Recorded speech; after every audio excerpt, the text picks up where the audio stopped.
Il est avec nous. Denis Jacob. Bonjour Denis Jacob. Bonjour Éric Brunet. Secrétaire général d'Alternative Police. J'aimerais quand même vous faire écouter un petit son, Denis, en préambule. C'est le secrétaire d'État auprès du ministre de l'Intérieur, Laurent Nunez, qui s'y connaît en maintien de l'ordre. Hier, au Sénat, il répondait à la sénatrice de Seine-et-Marne, Claudine Thomas, une sénatrice LR, qui s'inquiétait sur les violences de jeudi et de dimanche dernier. Et elle avait peur que ça se reproduise ce soir, pour la finale de la CAN. Et alors, on a eu un Laurent Nunez, vous allez écoutez-le bien, qui nous a dit, en gros, ça s'est bien passé, quoi. Tout s'est bien passé. Écoutez-le. Nous avions un dispositif conséquent sur Paris. Je ne peux pas vous laisser dire qu'il y a eu des violences et des dégradations. C'est complètement inexact. Nous avions un certain nombre de fonctionnaires de police mobilisés dimanche soir qui ont évité des exactions. Il n'y a eu aucun commerce dégradé, aucun pillage. Ça a été le cas également à Marseille, où j'étais il y a seulement 2 jours et où j'ai pu constater que le dispositif qui a été mis en place par les forces de l'ordre a remarquablement fonctionné. Il n'y a pas eu de violence, il n'y a pas eu de trouble. Vendredi soir pour la finale, nous aurons le même dispositif, un dispositif qui se veut réactif, adapté, qui permettra de contenir les violences, de procéder à des interpellations s'il devait y en avoir. Mais rien ne peut vous laisser préjuger qu'il y en aura, madame la sénatrice. Rien ne peut vous laisser le préjuger. C'est faire un procès d'intention à des supporters qui viennent aussi fêter une victoire dans la liesse et dans la joie, et les forces de l'ordre sont là pour éviter qu'il y ait des débordements. Soyez assurés que les policiers, CRS, policiers, gendarmes mobiles seront mobilisés en nombre vendredi pour gérer cet événement s'il doit avoir lieu. Mais je ne peux en aucun cas vous laisser dire et préjuger et laisser entendre qu'il y aura forcément des violences. Ça n'a pas été le cas dimanche soir et tout sera fait pour que ça ne soit pas le cas vendredi soir. Bon, là, Laurent Nunez, il a un peu vu la Vierge quand même, Denis Jacob. Je suis pas là pour dire que les forces de l'ordre ont mal fait leur travail. Au contraire, je pense qu'elles l'ont bien fait. Mais enfin, il y a quand même eu des vitrines cassées. Il y a quand même eu des scènes de pillage où alors on nous a menti. Oui, là, il faut faire très attention et j'espère que Laurent Nunez n'est pas dans une démarche de politique de l'autruche. Il y a eu des exactions, il faut pas le nier. On peut pas dire que ça a été à feu et à sang non plus, mais il y a eu des véhicules de brûlés, il y a eu des exactions commises par des délinquants, c'est un fait. Et moi, je regrette que notre proposition de création de fan zone n'ait pas été retenue. Alors, on remet un dispositif à l'identique. Moi, je veux bien. Le souci, c'est que justement, on a vu qu'il y avait des faits, et là, les médias ont fait leur travail en montrant toutes les scènes d'incendie qu'il y a pu y avoir, de véhicules, de poubelles.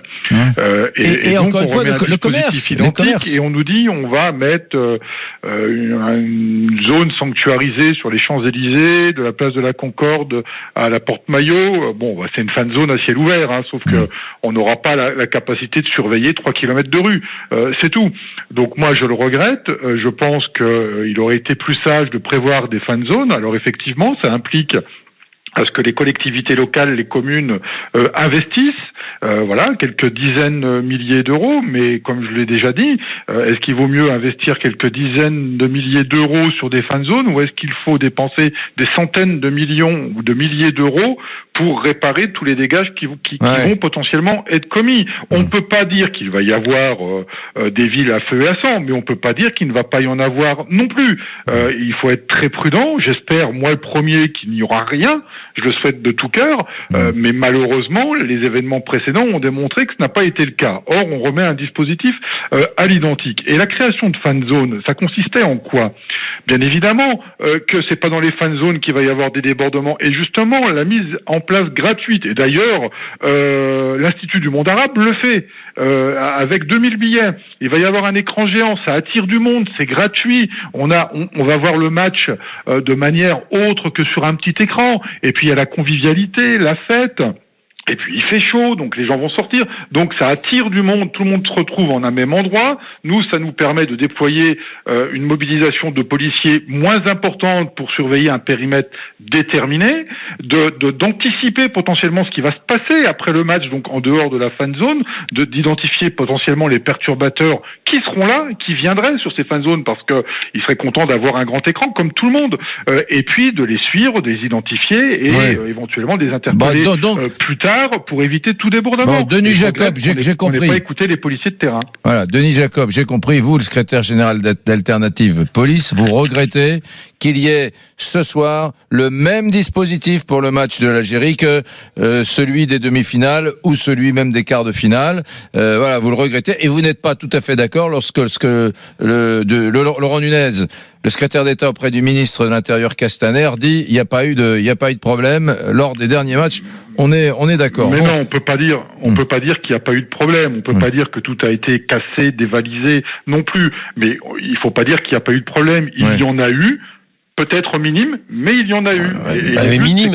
Moi, je me souviens d'avoir lu, et c'était bien le soir du 14 juillet, après le coup de sifflet final de la victoire de l'Algérie, à Marseille par exemple, je l'ai lu, à moins qu'on nous ait menti, que sur la Canebière, l'ensemble des abribus avait été brisé systématiquement. Oui, voilà. Alors c'est peut-être rien pour Laurent Nunez. Non, je dis c'est peut-être rien pour Laurent Nunez, mais je suis désolé pour le contribuable marseillais, c'est pas rien. Ouais. Donc fan zone. En même temps, on vous a répondu une fan zone. Ça n'empêche pas à la fin du match la foule de se répandre, de sortir et d'aller dégrader de la même façon. Mais non, parce qu'on aurait mis un dispositif, j'irais à double détente.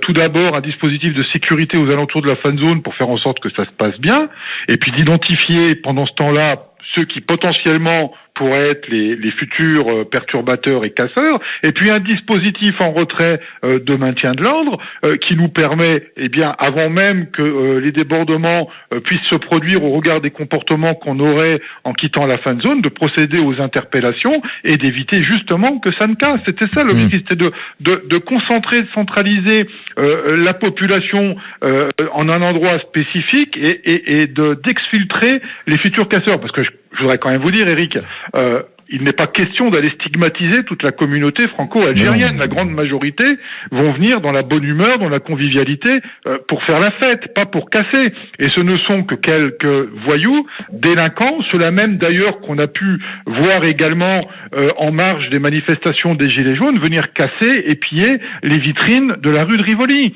Ce sont les mêmes. Ils profitent d'événements particuliers pour dire allons-y, on va installer notre ordre, l'anarchie et tout péter parce qu'ils ont envie de tout péter. Ouais. Mais ça, c'est pas des gens qui de toute façon respectent la communauté franco-algérienne pour leur fête, et c'est des individus qui ne respectent pas de toute façon la France.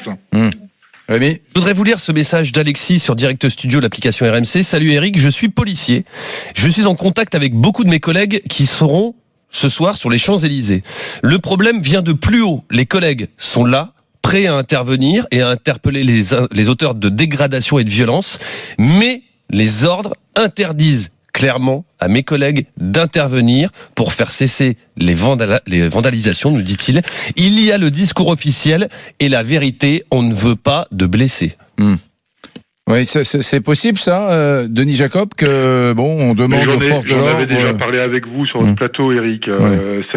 C'est la stratégie habituelle du maintien de l'ordre. Je l'avais expliqué. Il vaut mieux avoir des dégradations matérielles que des dommages collatéraux humains, parce que si on a des blessés dans un moment qui est censé être un moment de festif, de convivialité, on va encore dire il y a eu des violences policières, il y a des bavures, et une fois de plus, il va y avoir la polémique sur le travail accompli par la police. Bon, alors moi j'entends le discours de fermeté qui est annoncé par le secrétaire d'État et le ministre, y compris par des préfets qui disent que on n'acceptera aucun débordement.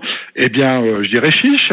Quand faut y aller, faut y aller. Donc, s'il y a le moindre débordement, donnons les consignes pour interpeller immédiatement les individus. Ouais, bon, ça casse. Ça c'est intéressant. En gros, vous pouvez casser le matériel.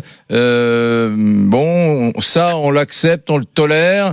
À la limite, mais il faut absolument éviter qu'il y ait des blessés, quitte à ce qu'il y ait de la casse. Ouais, bon, mais c'est pas nouveau, pas nouveau. Et puis les autorités n'ont jamais véritablement caché le fait qu'il est. Alors bien évidemment. En gros, amusez-vous pour brûler des bagnoles. Des dégâts matériels que des dégâts humains. Amusez-vous, brûler des bagnoles.